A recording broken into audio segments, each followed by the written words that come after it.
حمد و صلات کے بعد انتہائی واجب الاحترام بزرگوں اور دوستوں، بندہ ناچیز نے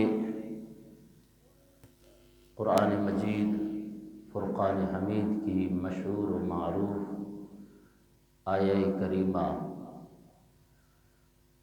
30ویں پارے میں سے آپ احباب کے سامنے تلاوت کرنے کا شرف حاصل کیا۔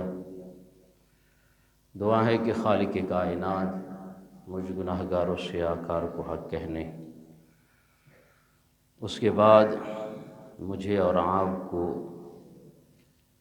قرآن مجید پر عمل کرنے کی توفیق عطا فرمائے۔ گزشتہ کچھ جمعوں سے میں غیر حاضر رہا ہوں، باہر بھائی جان کی طبیعت صحیح نہیں تھی، اس حوالے سے میں کراچی گیا ہوا تھا۔ اس سے پہلے میرے خطبات کا عنوان چل رہا تھا مختار دو عالم، کہ حضور نبی کریم صلی اللہ تعالی علیہ وسلم کو اللہ تبارک و تعالی نے ہر چیز کا مالک و مختار بنا کے مبعوث فرمایا ہے۔ جو ان چیزوں کا جو اس عقیدے سے انکار کرتا ہے، گویا وہ قرآن پاک کی آیات بینات کا انکار کر رہا ہے۔ یہ حضور صلی اللہ تعالی علیہ وسلم کسی چیز کا اختیار نہیں رکھتے۔ ہمارا یہ عقیدہ ہے کہ اللہ تبارک و تعالی کی عطا سے حضور نبی کریم صلی اللہ تعالی علیہ وسلم مختار دو عالم ہیں۔ اللہ نے ہر چیز کا اختیار اپنے حبیب کو عطا کر دیا ہے۔ اس کی ایک مثال تو آپ احباب کے سامنے میں نے بخاری شریف کی حدیث مبارکہ پچھلے جمعے میں عرض کر دی تھی۔ قرآن کا یہ حکم ہے کہ خالق کائنات نے ارشاد فرمایا انا اعطیناک الکوثر، اے حبیب ہم نے آپ کو خیر کثیر عطا فرما دیا ہے۔ اب خیر کثیر میں دنیا کی ہر چیز، آخرت کی ہر چیز، کائنات کا ذرہ ذرہ، اور یہاں پہ خالق کائنات نے مطلق ارشاد فرمایا کہ اے حبیب ہم نے آپ کو خیر کثیر عطا کر دیا ہے۔ علم ہو بھی تو خیر کثیر، دولت ہو بھی تو خیر کثیر، جنت آپ کے حوالے، کائنات آپ کے حوالے، کیونکہ اے حبیب تو میرا محبوب ہے، میں تیرا محب ہوں۔ میرا یہ فیصلہ ہے کہ انا اعطیناک الکوثر، کائنات کی ساری خیر و برکت میں نے آپ کو عطا فرما دی ہے۔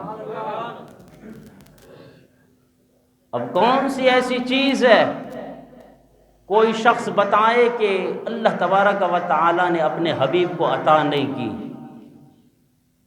کوئی اٹھ کے بتائے کہ جناب فلاں چیز کا اختیار، فلاں چیز کی ملکیت حضور صلی اللہ تعالی علیہ وسلم کے ہاتھ میں نہیں ہے۔ قرآن کہتا ہے کہ اے حبیب پیارے ہم نے آپ کو خیر کثیر عطا کر دی ہے۔ اب کوئی انکار کر کے دکھائے۔ اسی لیے ہم کہتے ہیں کہ حضور نبی کریم صلی اللہ تعالی علیہ وسلم جنت کے بھی مالک و مختار ہیں۔ جنت 7 آسمانوں سے اوپر ہے، جب چاہیں، جس وقت چاہیں، جس کے لیے چاہیں میرے آقا اسے عطا فرما دیتے ہیں۔ احادیث اٹھا کر دیکھ لیں، یہ جو عشرہ مبشرہ صحابہ کرام ہیں، 10 وہ صحابہ کرام ہیں کہ جن کو زندگی میں آقا دو جہاں صلی اللہ تعالی علیہ وسلم نے جنت کا مجدہ سنا دیا، اور اس کے علاوہ شریعت ہو، طریقت ہو، جناب کائنات کی کوئی بھی چیز ہو، اللہ تبارک و تعالی نے اپنے حبیب کو اس کا مالک و مختار بنا کے مبعوث فرمایا ہے۔ آؤ حج دیکھیں، اللہ کا فرض ہے۔ خالق کائنات نے حج کو ان مسلمانوں پر فرض قرار دیا ہے جو صاحب استطاعت ہیں۔ قرآن نے ارشاد فرمایا من استطاع الیہ سبیلا، کہ جو مالدار ہے اللہ تبارک و تعالی نے ان کے اوپر حج کا ادا کرنا فرض قرار دیا۔ مشکوٰۃ شریف کی حدیث مبارکہ ہے، صفحہ نمبر 221 پہ یہ حدیث مبارکہ موجود ہے۔ حضرت ابو ہریرہ رضی اللہ تعالی عنہ آپ فرماتے ہیں کہ نبی کریم صلی اللہ تعالی علیہ وسلم ہمیں خطبہ ارشاد فرما رہے تھے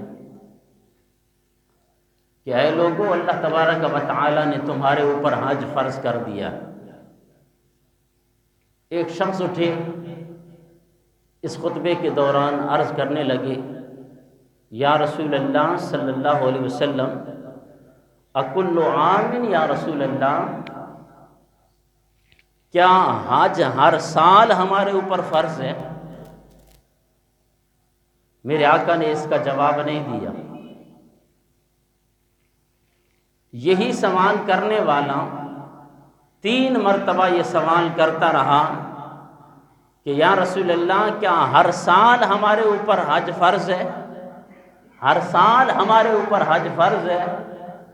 نبی کریم صلی اللہ تعالی علیہ وسلم نے جب اپنی بات مکمل فرما لی، اس کے بعد آپ صلی اللہ تعالی علیہ وسلم نے ارشاد فرمایا کہ اگر میں اس وقت قلت نعم، میرے آقا نے ارشاد فرمایا اگر میں اس وقت ہاں کر دیتا نا تو ہر سال مسلمانوں کے اوپر حج فرض ہو جاتا، لیکن میں نے اپنی امت کے اوپر مشقت سمجھی کہ وہ ہر سال حج کیسے ادا کریں، تو حضور نبی کریم صلی اللہ تعالی علیہ وسلم کا خاموش رہنا اس بات کی دلیل ہے کہ اگر میرے آقا کی زبان مبارک سے نعم ہاں کا لفظ نکل جاتا تو خالق کائنات مسلمانوں پہ ہر سال حج کو فرض قرار دیتا۔ اگر حضور صلی اللہ تعالی علیہ وسلم کو شریعت کے اندر شارع ہیں میرے آقا، اگر شارع کو اختیار نہیں ہے شریعت کے اندر تو پھر کس کو اختیار ہے؟ میرے آقا تو شریعت کے مالک ہیں، میرے آقا نے چاہا کہ میری امت مشقت میں نہ پڑے۔ حضور نبی کریم صلی اللہ تعالی علیہ وسلم نے ارشاد فرمایا کہ قلت نعم لوجبت، اگر میں ہاں کر دیتا تو اللہ تمہارے اوپر ہر سال حج کو فرض قرار دیتا۔ اور اسی طرح حضور نبی کریم صلی اللہ تعالی علیہ وسلم کے اختیار کو نہ ماننے والوں کے لیے، اب جو میں حدیث پاک رکھنے لگا، دیکھیں اگر کسی کو کسی کے مال میں اختیار ہو، اگر وہ مال اس کا اپنا ہوگا تو وہ کسی کو عطا کرے گا۔ آج ہماری بلڈنگوں پہ لکھا ہوا ہوتا ہے کہ جناب شیخ منزل، یہ جناب یہ گھر شیخ کا ہے، سعید منزل، جناب یہ گھر سعید کا ہے، فلاں کی منزل، فلاں کی منزل۔ جناب ہم پوچھنا چاہتے ہیں کہ کیا جس کی اپنی ملکیت ہو وہ اپنے گھر کے اوپر لکھ دیتا ہے شیخ منزل، سعید منزل؟ کیا مجھے اختیار ہے میں جا کے لکھوں کہ جناب شبیر منزل، کہ جناب یہ شبیر کا گھر ہے، شبیر کی بلڈنگ ہے؟ پاگل تو نہیں ہو گئے جناب مولوی صاحب؟ بلڈنگ ہماری، گھر ہمارا، مالک میں، اور نام اپنا لکھتا ہے تو۔ عزیزان محترم، اگر میرے آقا کا اختیار دیکھنا چاہتے ہو نا تو جنت کے ایک ایک پتے پہ میرے آقا کا نام لکھا ہوا ہے، جنت کے دروازوں پہ میرے آقا کا نام لکھا ہوا ہے۔ عزیزان محترم، جنت کے کونے کونے پہ عرش معلیٰ کے جناب والا سارے پایوں پر میرے آقا کا اسم گرامی لکھا ہوا ہے۔ پتہ چلتا ہے کہ جس کا نام جس کی منزل پہ لکھا ہوا ہو وہ اپنے گھر کا مالک ہوتا ہے۔ میرے آقا کے نام اگر جنت میں لکھا ہوا ہے تو خالق کائنات نے جنت کا مالک میرے آقا کو بنا دیا۔ جسے چاہیں عطا کریں، جب چاہیں عطا کریں، اور جسے چاہیں جہنم کے لیے جناب والا اس کے نامینیٹ کر دیں۔ آؤ عزیزان محترم، مشکوٰۃ شریف کی حدیث مبارکہ ہے، حضرت ربیعہ بن کعب رضی اللہ تعالی عنہ حضور نبی کریم صلی اللہ تعالی علیہ وسلم کے وہ خدمت گزار صحابی ہیں جو حضور نبی کریم صلی اللہ تعالی علیہ وسلم کو ہمیشہ وضو کرایا کرتے تھے۔ اللہ اکبر کبیرہ، کتنی بڑی عبادت ہے، کتنی بڑی خوش نصیبی ہے کہ کائنات کے والی کو ہمیشہ وہ وضو کرایا کرے، ان کی خدمت کر رہے ہیں۔ آقا دو جہاں صلی اللہ تعالی علیہ وسلم کا دریائے رحمت جوش میں آیا، آپ نے فرمایا سل ربیعہ آج مانگ، کیا مانگنا چاہتا ہے مجھ سے؟ اور بھائی اس طرح کا کسی کو اختیار دے دینا، وہ شخص اختیار دے سکتا ہے جس کے پاس اتنی اتھارٹی ہو، اتنی چیزوں کا مالک ہو۔ اب آپ نے مطلق فرما دیا سل ربیعہ مانگ، جو مانگتا ہے۔ ربیعہ اس وقت جو کچھ بھی مانگتا تو حضور نبی کریم صلی اللہ تعالی علیہ وسلم آپ اسے عطا کر دیتے۔ حضرت ربیعہ اور ہماری خواہش ہوتی کہ جناب حضور نبی کریم صلی اللہ تعالی وسلم ہمیں جنت عطا کر دیں۔ بابا بلند کہیے سبحان اللہ۔ صحابی رسول ہے، سوال سن کے حضور نبی کریم صلی اللہ تعالی وسلم کا رحمت کا دریا جوش میں دیکھ کر آپ نے فرمایا آج سخی نے تو دروازہ کھول دیا ہے، اور جنت تو مل جائے گی حضور کے صدقے میں۔ لیکن صحابی رسول کا عقیدہ دیکھیں کہ جنت مل جائے گی حضور کے صدقے میں۔ مانگا تو صحابی رسول نے کیا مانگا؟ اللہ اکبر کبیرہ۔ مشکوٰۃ شریف کی حدیث مبارکہ، بخاری میں بھی یہ حدیث مبارکہ موجود ہے، اور حضرت ربیعہ عرض کرتے ہیں انی اسألک مرافقتک فی الجنہ، یا رسول اللہ میں جنت میں آپ کے ساتھ ہونا چاہتا ہوں۔ جس مقام پہ نبیوں کا سردار موجود ہو، یا رسول اللہ میرے دل کی خواہش یہ ہے کہ کائنات میں رہ کر میں آپ کو وضو کرایا کرتا ہوں، میں آپ کی خدمت کیا کرتا ہوں، جنت میں بھی آپ کی خدمت کیا کروں۔ اسی لیے تو نیازی صاحب نے کیا فرمایا تھا کہ رحمت کا ہے دروازہ کھلا، مانگے ارے مانگ، دیتا ہے کرم کا صدا، مانگے ارے مانگ۔ رحمت کا ہے دروازہ کھلا، مانگے ارے مانگ، دیتا ہے کرم کا صدا، مانگ ارے مانگ۔ اور ہم گناہگاروں کے لیے کیا ہے کہ مایوس نہ ہو یہ میرے لجپال کا در ہے، مایوس نہ ہو یہ میرے لجپال کا در ہے۔ امتی ہو کہ جی حضور کو کسی چیز کا اختیار نہیں ہے۔ ہمارا عقیدہ یہ ہے کہ جس کو چاہیں جب چاہیں میرے آقا جنت عطا کر دیتے ہیں۔ ارے جنت کیا چیز ہے؟ اگر آپ میرے آقا سے رب کو مانگے وہ رب عطا کر دے تو مایوس نہ ہو یہ میرے لجپال کا در ہے کس لیے خاموش کھڑا، مانگے ارے مانگ، دیتا ہے کرم کا صدا، مانگے ارے مانگ۔ آج جناب والا شرطیں منع کر رہے ہوتے ہیں، ہاتھ نہیں اٹھانے جی۔ حضور نبی کریم صلی اللہ تعالی علیہ وسلم کے روضہ مبارک پہ ہاتھ جس نے باندھ لیے، شرطیں آ گئے جناب ہاتھ کھولو، سامنے کس کے کھڑے ہو، تعظیم کس کی کر رہے ہو؟ بیت اللہ شریف کی طرف جناب والا منہ مانگ کے رب سے مانگو۔ ارے آقا تو جہاں صلی اللہ تعالیٰ علیہ وسلم کو خالق کائنات نے ہر چیز کا مالک و مختار بنا کے مبعوث فرمایا۔ اور بھئی ہم آپ سے نہیں مانگ رہے، سعودی عرب سے نہیں مانگ رہے، امریکہ سے نہیں مانگ رہے، اللہ کے حبیب سے مانگ رہے ہیں۔ اور اللہ کے حبیب سے اس لیے مانگ رہے ہیں کہ اللہ نے اپنے حبیب کو ہر چیز کا مالک و مختار بنا دیا ہے۔ جنت اسی کا ہے، جناب والا ہر چیز کے مالک میرے آقا ہے، جب چاہیں اپنے غلاموں کو جنت بھی عطا فرما دیتے ہیں۔ تو مایوس نہ ہو، شرط یہ ہے کہ مایوس نہ ہو، یہ میرے لجپال کا در ہے کس لیے خاموش کھڑا مانگی ارے مانگ دیتا ہے کرم ان کا صدا مانگ۔ اور یہ تمنا نیازی صاحب نے وہی کی جو حضرت ربیعہ بن کعب رضی اللہ تعالیٰ عنہ نے کی کہ سرکار سے سرکار کو مانگوں گا نیازی،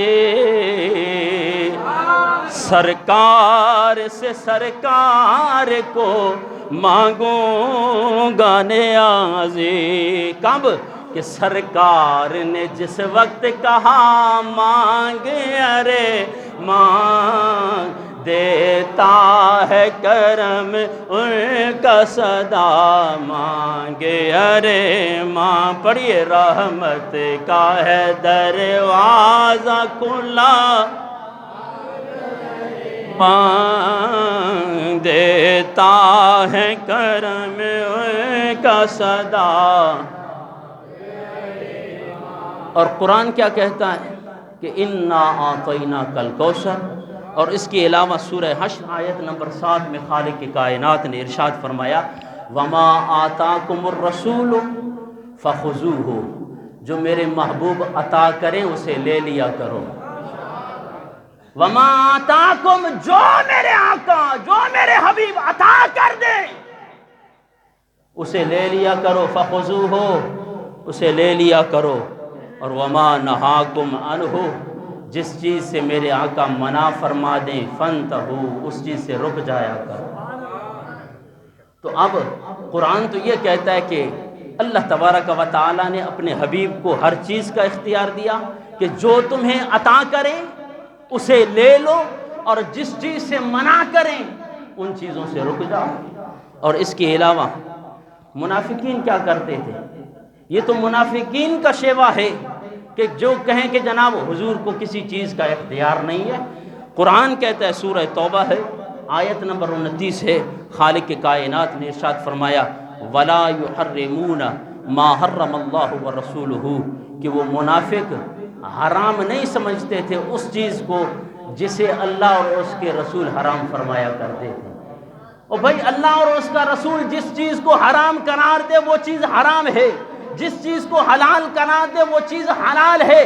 منافق کہتے تھے کہ نہیں، جس چیز کو اگر آقا حرام کہتے ہیں وہ چیز حرام نہیں ہے۔ یہ تو منافقوں کا شیوا ہے، یہ تو منافقوں کا عقیدہ ہے کہ جو یہ کہتے ہیں کہ حضور کو کسی چیز کا اختیار نہیں ہے، بس جو رب کہے کہ یہ چیز حلال ہے یہ چیز حرام ہے تو وہی چیز حلال اور حرام ہے آقا فرما دیں تو نہیں۔ قرآن کہہ رہا ہے یہ منافقوں کا عقیدہ ہے، یہ منافقوں کا شیوا ہے کہ وہ کہا کرتے تھے کہ اگر کسی چیز کو حضور حرام قرار دیتے تو ہم اسے حرام نہیں کریں گے۔